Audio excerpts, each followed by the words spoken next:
लखनऊ में तिलक मार्ग पर रविवार को अंतर्राष्ट्रीय मानवाधिकार सुरक्षा परिषद की प्रादेशिक बैठक हुई, जिसमें अध्यक्ष जीडी निरंकारी ने कहा कि मानव के अधिकारों का हनन और उसका उत्पीड़न बर्दाश्त नहीं होगा।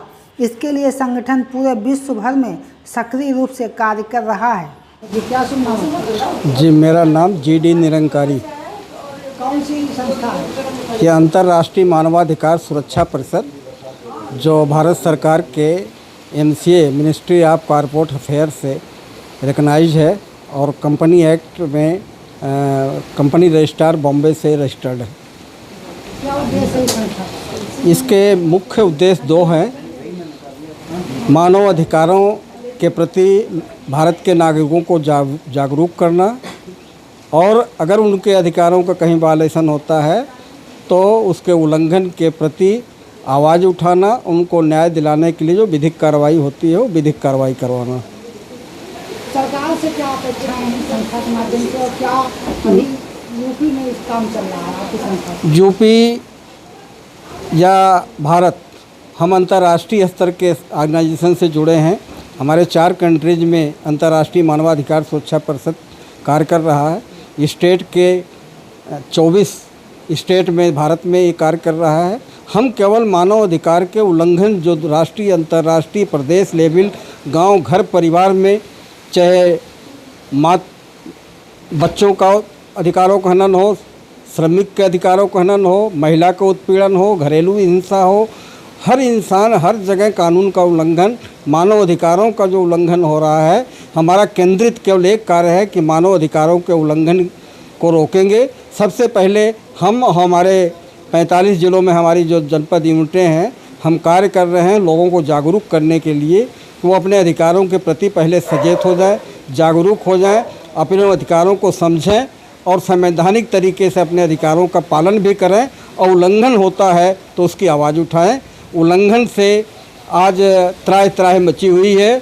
आज जिसके पास शासन है, सत्ता है, ताकत है, शक्ति है, उसके लिए सारे अधिकार सुरक्षित हैं, और जो आज इन शासन सत्ता से नहीं जुड़ा है, धन दौलत नहीं है, उसके लिए लगता है कि भारत का नागरिक नहीं है, उसके कोई अधिकार नहीं होता और एक निरीह प्राणी के रूप में वो जीवन जी रहा है।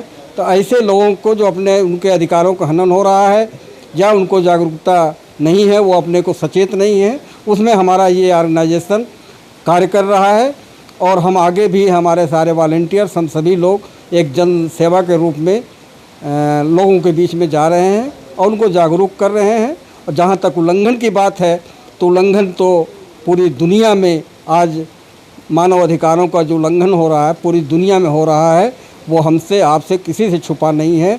लेकिन हर स्तर पर अगर हर मानव अधिकारों को रक्षा करेगा तो मानवता की रक्षा होगी, इंसानियत की रक्षा होगी और मानव का अधिकार सुरक्षित रहेगा तो हमारा संविधान सुरक्षित रहेगा।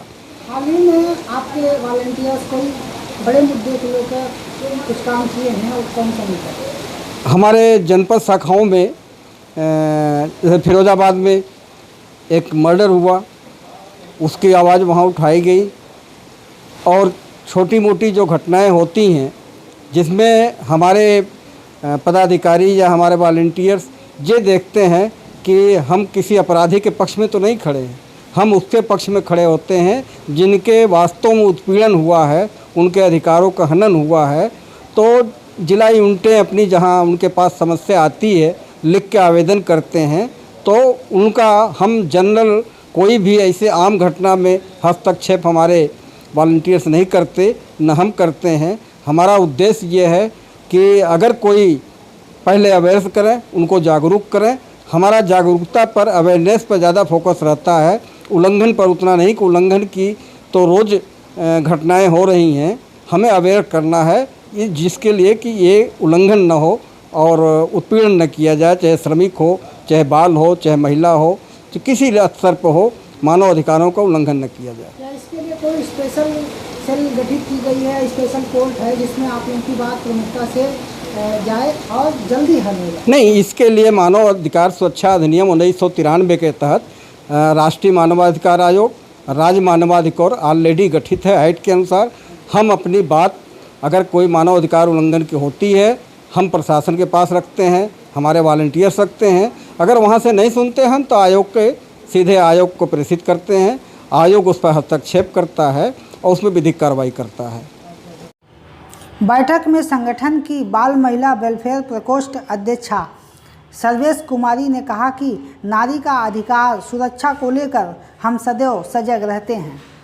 जी, क्या सुनना है? सर, मेरा नाम सर्वेश कुमारी है और मैं महिला प्रकोष्ठ अध्यक्ष हूँ और इस संगठन से या इस एनजीओ से जुड़कर हम काफ़ी टाइम से काम कर रहे हैं और स्पेशली महिलाओं के लिए ही हम लोग ज़्यादातर काम कर रहे हैं, क्योंकि आजकल सबसे ज़्यादा महिलाओं का ही उत्पीड़न सामने आ रहा है। आप लखनऊ से आप हैं? नहीं, हम कानपुर से हैं और इस ऑर्गेनाइजेशन में जब भी मीटिंग होती है या कहीं भी कोई क्राइम होता है, जिस चीज़ की हम लोग को सूचना मिलती है या किसी के लिए आवाज़ उठानी है या किसी महिला के साथ में, तो हम वहाँ हर जगह हम लोग वहाँ उपस्थित होते हैं और ज़्यादातर किसी केस की कोई सुनवाई नहीं होती है, तब हमारे पास अगर वो केस आता है तो उस केस की हम लोग हर तरह से प्रयास करते हैं कि कानूनी तौर पर उस केस का। अंतर्राष्ट्रीय मानवाधिकार सुरक्षा परिषद में बाल महिला वेलफेयर प्रकोष्ठ की प्रदेश महासचिव शशि सिंह ने कहा कि महिला उत्थान और जनहित के लिए हमारा संगठन विश्व भर में कार्य कर रहा है। मैम, क्या सुनना होता? मेरा नाम शशि सिंह है। आज क्या कार्यक्रम था यहाँ पे? आज ये अंतर्राष्ट्रीय मानवाधिकार सुरक्षा परिषद जो एक एनजीओ की तरह काम करता है, उसी के महिला प्रकोष्ठ की बैठक हुई थी। तो उसमें हमारे परिषद के पदाधिकारीगण सभी आकर के उन्होंने विचार विमर्श किया, मंथन किया कि महिलाओं के हित के लिए, बच्चों के हित के लिए और समाज के हित के लिए कैसे हम लोग काम करें कि लोगों का भला हो, इस बारे में चर्चा हुई। तो ये जो सुरक्षा परिषद बनाया गया मानवाधिकार, तो इसमें क्या महिलाओं की क्या स्थिति है, कार्य महिलाओं की तरह क्या कार्य है? महिलाओं के हित के लिए ये कि उनके उत्थान के लिए उनका शोषण ना हो, उनके साथ कोई अन्याय ना हो, इस दिशा में हम लोग काम करते हैं और सरकार से हम बस इतनी सी अपेक्षा करते हैं कि हमें समझे और हमें सहयोग दें। मानवाधिकारों का हनन, शोषण, अत्याचार के खिलाफ कार्य करने के साथ ही यह संगठन कोरोना काल में बच्चों और उनके अभिभावकों को सहयोग करता रहा है। संस्था की वरिष्ठ उपाध्यक्ष साधना कपूर ने 24 घंटे कोरोना काल में सामाजिक सहयोग किया है। बैठक के दौरान उपाध्यक्ष डॉक्टर पुष्पा यादव, सचिव ज्योति सिंह, एस.ए. सिद्दीकी सहित सभी प्रमुख पदाधिकारी मौजूद रहे। I connect news bureau, Lucknow.